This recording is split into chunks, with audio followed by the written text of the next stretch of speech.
Hello and welcome to the Ourdadsstamps YouTube channel, where we talk about all things related to stamps and stamp collecting.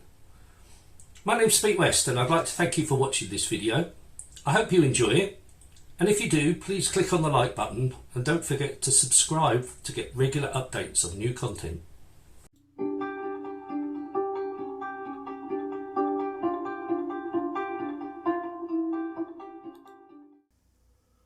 Hello again from Ourdadsstamps and welcome to this week's video. I thought for today we'd talk about colour and trying to distinguish between the various shades of stamps. This is one of the things that I think most stamp collectors find the most difficult, and there are lots of reasons for that which I'm going to talk about today, and try and give some ideas of what you could do to overcome this. Whilst I'm talking about all the problems and difficulties we face, I thought I'd take the opportunity just to share with you my interpretations of different colours. I've put up a slideshow of the Queen Victoria Jubilee set from Great Britain, and using the colours as described in the Stanley Gibbons Specialist Catalogue. Now, I've tried to put this together myself. I can by no means guarantee what I've labelled these stamps are is correct, but I thought it might help viewers just to see what there is and to see what you think. If you spot any obvious mistakes, then please let me know.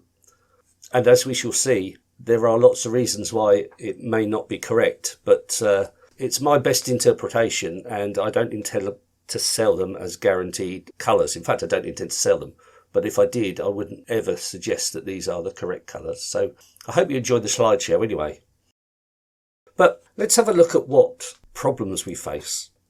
And the first one is a human problem. We're all made differently, and what I see as bright carmine red may not be the same as what you see as bright carmine red. Every one of us is faced with the initial problem of how do you interpret the colour.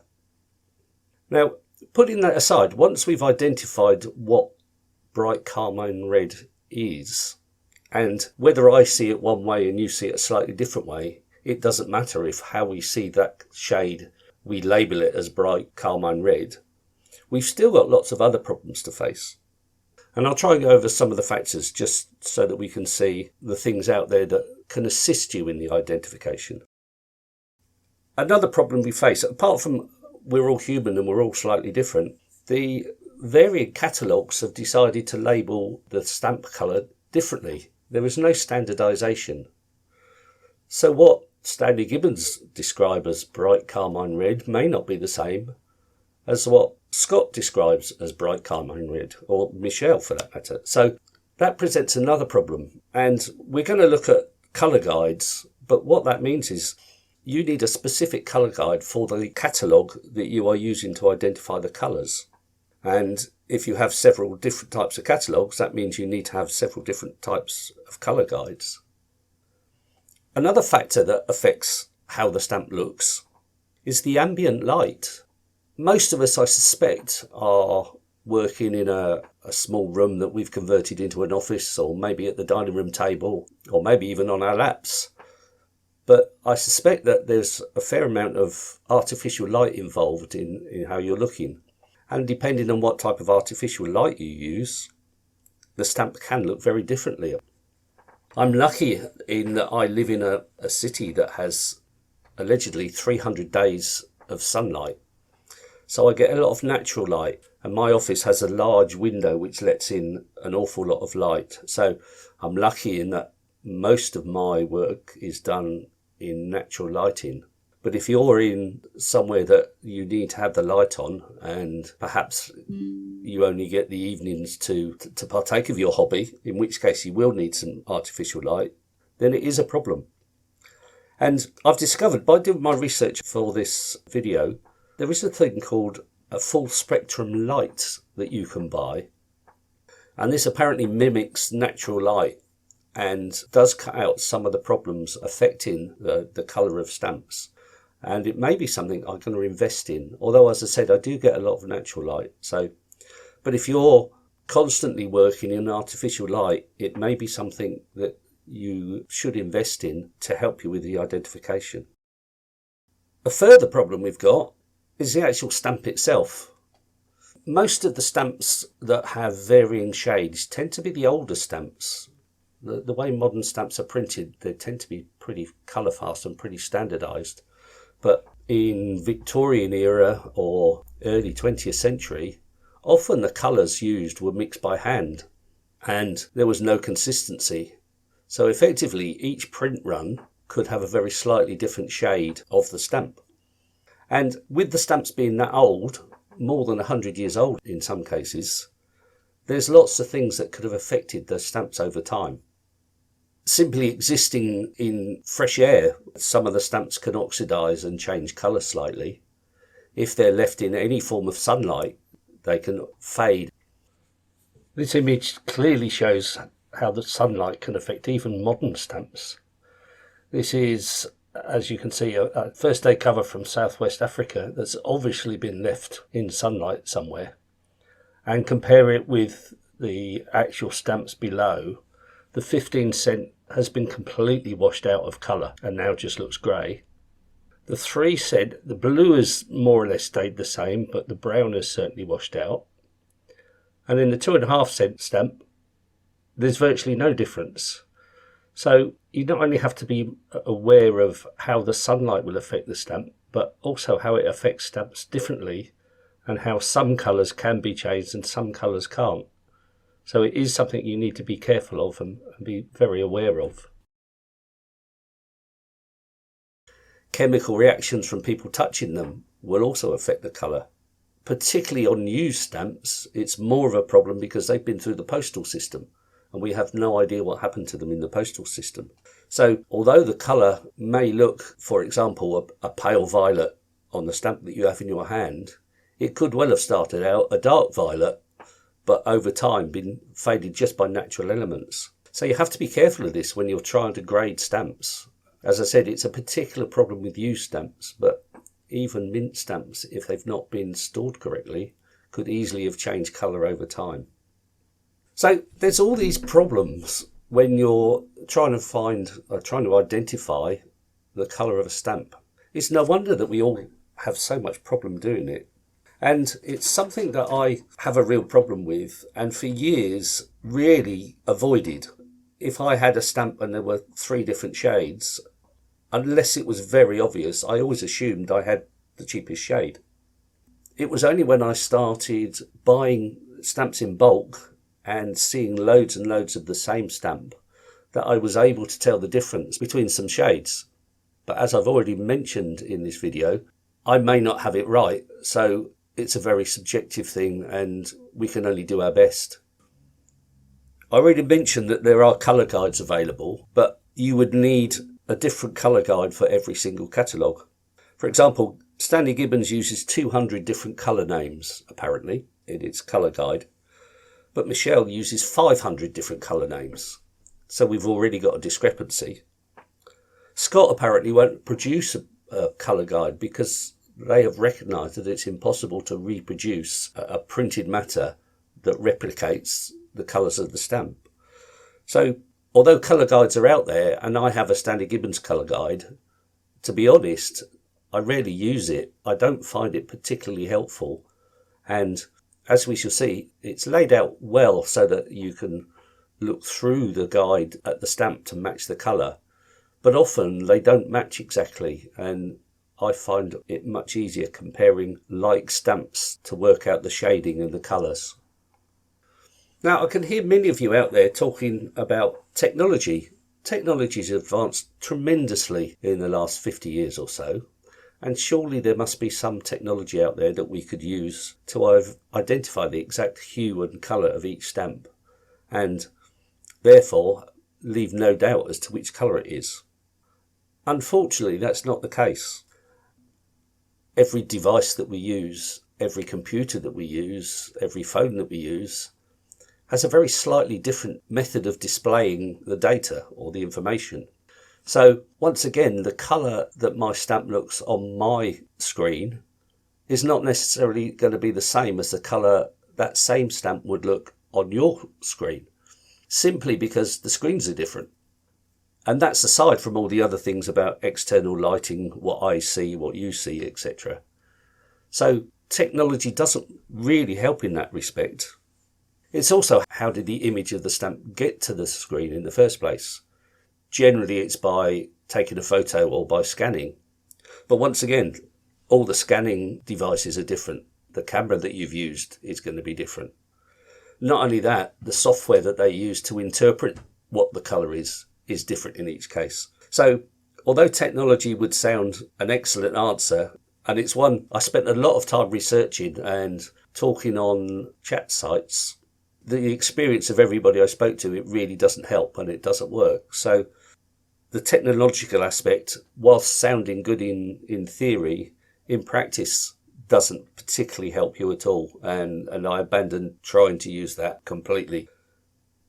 The only advice I can give, and it's how I've done it on my stamps, is to get loads and loads of the stamp. Now that's obviously not very easy when the stamps are hugely expensive.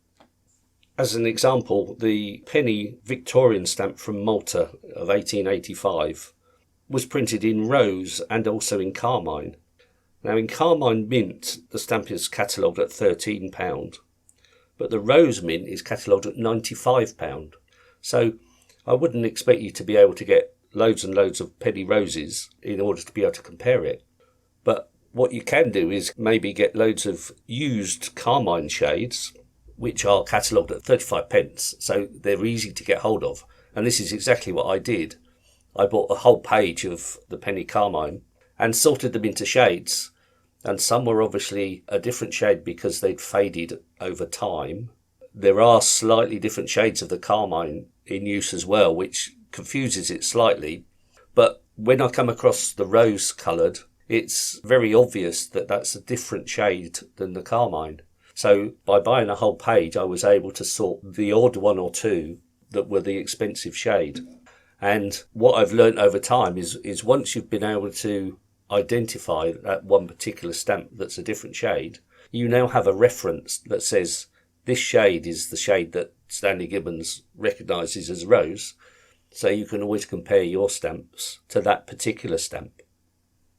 And another trick I've learned is that the one penny rose mint is catalogued at £95, but if you buy one that's torn or that has something wrong with it, the colour is still the colour, and if it's been identified by a dealer and labelled as rose, then you can buy a damaged stamp quite cheaply, but you now have a reference for that colour. There are many examples where there's 3 or 4 different shades of a stamp and the difference in value is minimal. So with those particular stamps, being honest, I wouldn't spend a lot of time trying to distinguish between the two. I would just look at it very quickly with your eye and think, well, if that's that one, that's this one, and label them accordingly. The time it does make a difference is when you've got one stamp that's valued at maybe £1,000 and the other one just £5 or £10. Then obviously you need to know whether that colour is the right colour. An example of this would be the Great Britain King George V Silver Jubilee stamp, where you've got the Twopenny Halfpenny stamp in blue or in Prussian blue. The blue stamp is catalogued at £5. The Prussian blue stamp is catalogued at £12,000. So obviously that makes a huge difference, and it's important that you don't throw away a Prussian blue stamp if you happen to come across one. Now I have to say, I don't know what Prussian blue looks like. I haven't got one of these stamps. I've got nothing to compare it with. But what I have got, or what I have had, is pages of the Twopenny Halfpenny blue stamp. So if one turns up that's a totally different shade than those, then there may be a chance that that's the Prussian blue one. And certainly for a stamp of this value, then I would get it confirmed by a specialist. But what you're looking for is something that's different from the norm. You know, as I said, buying a whole page of one particular stamp, if it's not a very valuable stamp, it does help you work out the shades. But you don't expect to come across the really valuable one in that. However, what it will do is eliminate all the other shades, so it is worth doing. One last thing I'd like to mention is something I came across at one of the Stampex exhibitions in London. And it's a little booklet from Stanley Gibbons called the GB Collector's Guide. It's simply all the different colour shades of the King George V 1912 one penny red. Now this book has got about 10 pages in it, and on each page there is all the different shades and an example of how that looks. This is a really useful book. For example, on one page it's got the 4 shades of vermilion: pale vermilion, vermilion, deep vermilion, bright vermilion. And you can match your stamp up directly with each one of those. And underneath that you've got very pale red, red, pale rose red, deep rose red, bright rose red. There's all sorts of shades on here. And this is brilliant, but it's only brilliant for the King George V one penny red issue. You would really need one of these for every single stamp that was ever printed. And that would be, I would imagine, an impossible task. However, as I said, I picked this up at one of the Stampex shows, and it was just on the counter at the front as one of the freebies that you can always pick up. Unfortunately, there weren't any of the other stamps. I don't know whether they've printed more of these or whether this was just a one-off, but it's certainly very useful for that particular set. And going further, this obviously gives you the example of each of those colours. So if you're looking at that colour as described in a Stanley Gibbons catalogue, you should be able to match up with this particular stamp. So it might be useful. Anyway, I hope you found this useful, and maybe it's helped you and given you more confidence to try and label the colours of your stamps. I've done it to my specialist collections, to the Queen Victoria British stamps and the Maltese stamps, but I make no guarantees of what I've labelled them as. However, it has helped me, and there's certainly a difference between the colour of stamps I've got. It's just whether that was the original colour or whether it's the effects of sunlight. Okay, well, thanks for listening. As I said, I hope you enjoyed this, and see you in a couple of weeks' time. Thank you for listening to the podcast. I hope you found it interesting and enjoyable. Don't forget you can visit my online stores at eBay and Delcamp under the name of Ourdadsstamps, where I have over 2,000 items for sale. Please join us again in 2 weeks' time for another edition of Ourdadsstamps podcast.